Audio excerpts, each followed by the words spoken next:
That was quite special to be back-to-back Olympic champion, being one of the first team to do it in speed skating, and having the chance to celebrate that gold medal with so many Canadians in the stands. I think they were louder than the Dutch, which we've seen like orange waves this whole competition.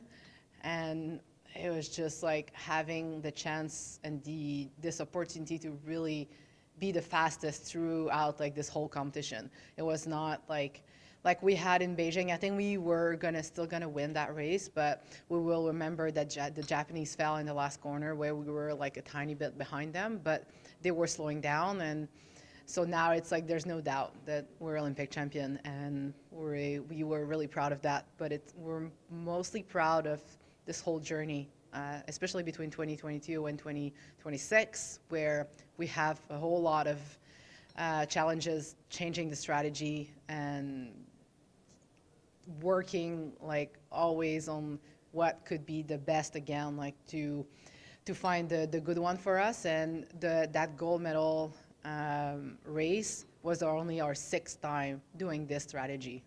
So we took a lot of experience in the competition because we have 3 races to do at the Olympics to get to that gold medal race. So we only did it 3 times in competition before coming to the Olympics. So it was quite stressful just to make sure that we were in a really good sync together. We've been skating together for 8 years.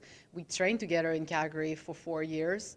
And now me moving back to Quebec City, it was a little bit different. And like I said, it was a lot of challenges just to get the team together and make sure that we not only focus on the team pursuit, but we also train for our individual distances. So being together, again, that same team for 8 years, we're one of the most experienced out there skating together. And we had to use that experience together and just show up to the line and just like enjoy ourselves. It was one of the best experiences of my life to get to celebrate not only like a medal, but a gold medal. And people knew that Canada had a chance to win a medal being the Olympic champion. And so a lot of Canadians showed up for that race, and a lot of people we knew in the stands were there to watch the race. And there was a lot of Dutch fans. I think at the beginning the Dutch were really loud, and at some point when we took the lead, there was a switch up in the sound that we could hear at the beginning of the race. We could hear like during the race. Mm-hmm. And it was really special. And like me, I didn't know if we were first or second. Like I cannot see what's the results, and but even you can see it. And they said that they really felt it. I felt the energy, but I just didn't know if something happened. At that point, it's just like focus on what you're doing. And I remember having like this thought of, I could try to look, but it's like I never looked. Like don't look if you get unbalanced and just crash. But I think we were doing a race that was really strong. I remember thinking that I think we're on a good one. I don't know what's the result's going to be, but I think we can be proud of that race already with 3 laps in. So it was very unique to just like celebrate that medal. And like when we crossed the line, I was just like so pumped. I was just so energized from it, and just like screaming everywhere and just jumping around. Being the first Canadian medal, it was something that I didn't really think of.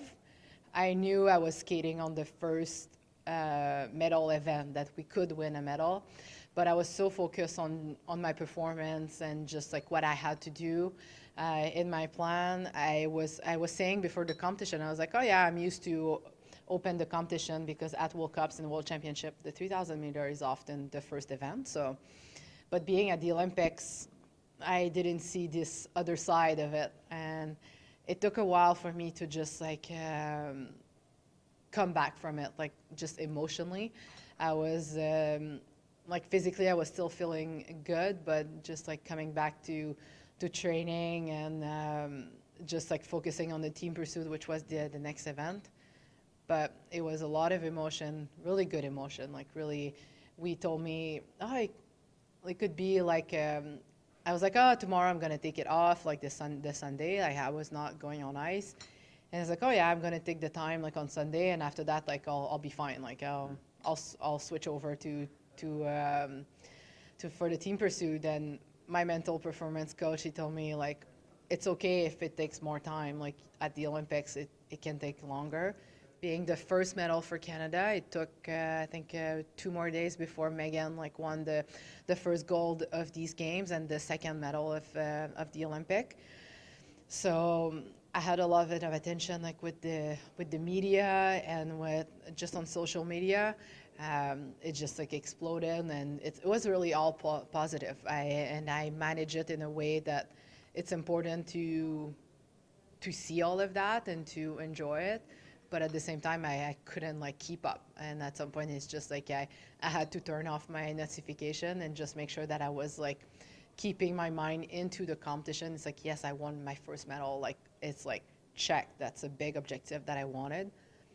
But I'm still here for a gold medal, and I'm still here for 2 more events. So it wasn't just important for me to regroup. And yeah, it took 4 days just to and like it's not saying that in a negative way, because I had a week. I had 7 days between my first and my second event, so it was all good, and I was still training and I was still feeling fine. It was just like emotionally and mentally just a little bit like overwhelmed with everything, but again in a positive way.